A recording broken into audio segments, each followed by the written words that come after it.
Good morning, afternoon and evening all. This is Yorkie with episode 5 of my in-depth track guide series, and this week we are going to be looking at the Circuit de Catalunya from Barcelona in Spain. And we're going to be taking the usual video format and basically jumping straight in with the breakdown. Okay, so you gain control of the car just before the final chicane. You basically just want to try and take it as smoothly as possible. Try and open up the right hander or the second part of it. Try not to take too much curve. Get the car straight as possible, then floor that accelerator. Drain as much of the curves as you can before the start-finish line and get the DRS open at the activation point just before the start-finish line. We're now basically going to hang to the left-hand side of the track, ready for turn 1.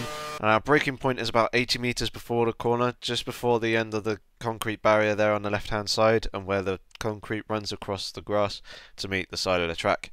We're going to be shifting down from 7th gear down into 3rd. It's a relatively short braking zone, and basically as soon as you come off the brakes, you want to start balancing the throttle as we turn in the car. So coming into 3rd gear, balancing the throttle now just before we clip the apex. Our apex point is just here, about 110 miles per hour, which equates to 175 kilometers per hour. And you don't want to take too much curb on the inside. Instead, you just want to kind of brush it or just clip it on the very edge there and try and get as close to it as possible. We're going to come through, continuing balancing the accelerator. We're going to bring the gas a little bit more as we come into turn 2 now. And our second apex point, or apex for turn 2, is just here. Our apex speed should be about 115 miles per hour, which equates to 185 kilometers per hour. And from this point here and on into turn 3, you should be completely flat out. And doing exactly that, we're just going to unwind the wheel ever so slightly. So you want to hang towards the middle of the track as we come into turn 3 now, which is completely flat out throughout the entire duration of this corner. You want to be turning in and trying to get as close to the curb on the inside. You shouldn't really be running it. Instead, just try and get as close. And your apex point is just here, 150 miles per hour, which equates to 240 kilometers per hour, is about the speed that you should be taking by this time. And from this point onwards, you should be starting to unwind the wheel ever so slightly and letting the car drift towards the outside of the track. We're just trying to maximise as much of the speed being carried through the corner as possible. So just as we're coming into the second sector and passing underneath the Fly Emirates bridge there, we're going to be coming into our braking zone. We're going to be shifting from 6th gear down into 2nd, and we're going to be turning in pretty much as soon as we pass underneath the bridge. So we need to do a little bit of trail braking here. Using the rear brake bias does help to avoid locking, but it is quite easily possible in a neutral bias. So doing exactly that, so remaining in neutral, we're going to turn the car in. We're actually looking for an early apex point. We're looking to clip the curb on the inside here. Your apex speed should be about 105 miles per hour, which equates to 170 kilometers per hour. And as you come out through the exit of this corner, you basically just want to start unwinding the wheel and letting the car drift over to the left-hand side of the track, just to try and maximise the amount of speed being carried through this corner as it does open up. So doing exactly that, we're grabbing 3rd gear relatively early, shifting up into 4th. We're going to run the curb ever so slightly on the outside, then we're going to bring the car over to the right-hand side, ready to open up turn 5. Our braking point is pretty much as soon as you can see the apex point of turn 5. You should be in 5th gear and you're going to be shifting down into 1st. You can use 2nd for stability, but again, 1st helps with a little bit of extra acceleration coming out of the corner and also generate a little bit more turn in. So shifting down the gears, turning the car in, we're looking to clip our apex point, which is just here on the inside curb. Your apex speed should be about 75 miles per hour, which equates to 120 kilometers per hour. And you basically just want to hug the inside curb as you come out through the duration of this corner. You want to try and get a nice straight line exit as you come out through the bend. And doing exactly that, basically just balancing the throttle ever so slightly at this point. And I'm going to run out too wide, trying to stirring up that steering wheel. We use the curb on the exit, but not too much, and then drain about 30% of your curves as you come through a very shallow turn 6 and looking for our braking point into turn 7. Our braking point is at the red and white curbing on the outside there. You should be shifting from 5th gear down into 3rd gear. It's a relatively short braking zone. There's a tiny little bit of trail braking towards the end as well, but it's not too difficult. You basically just want to shift down those 2 gears, throw the car into the inside of the track, and you want to be clipping the curb on the inside. It's very easy to cut the corner on the inside here, so try and keep 2 wheels within the white lines at all times. Your apex speed should be about 115 miles per hour, which equates to 185 kilometers per hour. And you should be balancing the throttle at this point, relatively starting to bring it in relatively aggressively. Just try and run the curb on the outside, but try not to take too much. Gone a little bit wide, taken a little bit too much off there. Bring the car over to the left-hand side of the track. Pretty much as soon as you run over the end of the curb on the outside, that's your turning point for this fast right-hander. Get your DRS open at the activation point, and as you come towards turn 10 now, you should be over the right hand side of the track, and we're looking for our braking point, which is about 110 meters before the corner. You're going to be shifting down from 7th gear all the way down into 1st. It's a relatively difficult braking zone. It's actually the hardest braking zone in the track, as it's very, very easy to run deep or lock a front wheel turning into the corner. So braking very, very hard, shifting down the gears relatively aggressively. We're going to turn in relatively early, and we're actually going to take a fair bit of the curb on the inside. Our apex speed should be about 60 miles per hour, which equates to 95 kilometers per hour. We're actually taking this relatively aggressively, but with the amount of speed that we're actually taking at this point, we're not going to be ending up with all 4 wheels off the track. And as you come out through the exit, you basically just want to try and keep the speed relatively low. You don't want to try and get on the gas too early, as it will make you jump the curb on the outside. Instead, try and get the wheel as straight as possible. Coming into turn 11, should be completely flat out. Now into turn 12, you're basically just going to lift off and drop a gear or 2. I decided to drop into 2nd, give you a little bit more acceleration through the exit. Your apex point is just here. Should be running the curve pretty much throughout the duration of this corner. Your apex speed should be about 90 miles per hour, which equates to 145 kilometers per hour. But as you continue through the corner, you should be just balancing the throttle ever so slightly at this point. You can grab a early 3rd gear, run the curb on the outside ever so slightly, and then we're looking for our braking point ready for turn 13. It's pretty much just after the end of the red and white curbing on the left hand side there, and you're going to be shifting for 4th gear down into 2nd. We're going to keep to the left hand side of the track, and you basically want to try and turn in as late as possible. You want to try and open up the turn 14 and 15 that immediately follows. So turning into the corner, you want to avoid the sleeping policeman on the inside of the curb there. Instead, you just basically want to be getting as close to it as possible. Your apex speed should be about 100 miles per hour, which equates to 160 kilometers per hour. And you basically just want to balance the throttle through the exit, as you want to try and get over to the right hand side of the track as quickly as possible, ready to open up turn 14. So letting the car drift over to the left, we're going to bring the car immediately back right. We have to do this relatively aggressively here. And as we get under the UBS board at the top of the screen there, we're going to be shifting down from 4th gear down into 1st.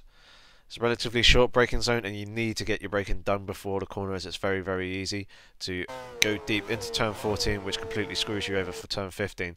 So managing to hook it up rather nicely, we're going to hit our apex point just here on the inside. We're going to bounce over that sleeping policeman, and we're looking for an apex speed of 70 miles per hour, which equates to 110 kilometers per hour. You basically just want to bounce over the curb. You don't want to take too much though, as it can unsettle the car, and also of course you don't want to keep any more than 2 wheels inside those white lines. As you come into turn 15 now, the second apex point here is 65 miles per hour, which equates to 105 kilometers per hour. You don't want to be taking as much curb on the outside, as you basically want to try and get the car as planted as much as possible. Try and get the good run out the exit of the corner, and basically try and get that traction down to give you a good run through the final corner. So using the curb on the outside, try not to run it too much. At this point you should be completely flat out. As soon as you get into 3rd gear, you basically want to start draining the curves. It's just a smooth run through the final corner. Run the curb ever so slightly on the outside, get your DRS open at the activation point, and complete the lap of Catalunya. So now we're going to move on to the hot lap, which is exactly the same lap as I just showed you there, but completely unedited with the raw sound, so you can get a general sense of the throttle inputs and also the speed.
back here. So now that you've seen a dry lap of Catalunya, we're now going to move on to a wet lap and basically show you the new braking points and also where you should be accelerating and balancing the throttles.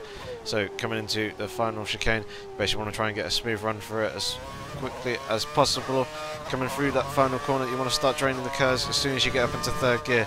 Try and drain as much before the start finish line, and then just hang to the left hand side of the track, as we come down to turn 1. And our braking point for turn 1 is pretty much exactly the same place as it was before. Shifting down into third gear, run the curve on the inside, should be flat out through turn 2. So coming to turn 3, again completely flat out, just try and take a nice smooth flowing line throughout the duration of the corner. Bring the car into the left hand side of the track, ready for turn 4. Again, as we come underneath the flying bridge, shifting down into second gear. We're going to run the curve on the outside here. We're going to bring the car over to the right hand side, brake ever so slightly earlier for turn 5. Getting a nice smooth run through and out the corner. You want to again use about 30% of your curves as you come out through the exit. Coming into turn 7 now, basically just try and get a nice smooth run. Try not to run too much of a curb on the exit. Coming into turn 9, still completely flat out. Grab a 6th gear as soon as you get out the exit of the corner, then bring the car slowly back over to the right hand side of the track, ready for turn 10. The braking point is about 5-10 metres earlier than before. We've ever so slightly missed the apex, but that's not too much of a problem in the wet. Coming into turn 12 now, basically just keep a nice stable third gear, balance that throttle, be very patient on the exit as you're coming out into turn 13. Again, just try and be nice and smooth and get all the braking done before the end of the final chicane. Watch the power on the exit there, as it can shift you and step out the rear end of the car like it did ever so slightly there, but we get a nice smooth run through the final part of the chicane and obviously across the line to complete a wet lap of Catalunya. So we're now going to move on to the setups for the car, both dry and wet setups. This is the dry that started off with a 3.2 aero front and rear. Our brake bias was a 49.51 with a high and then standard. Our balance was a 1.1, and then for our suspension we're using a 1.1 on ride height and then an 8.8 on stiffness.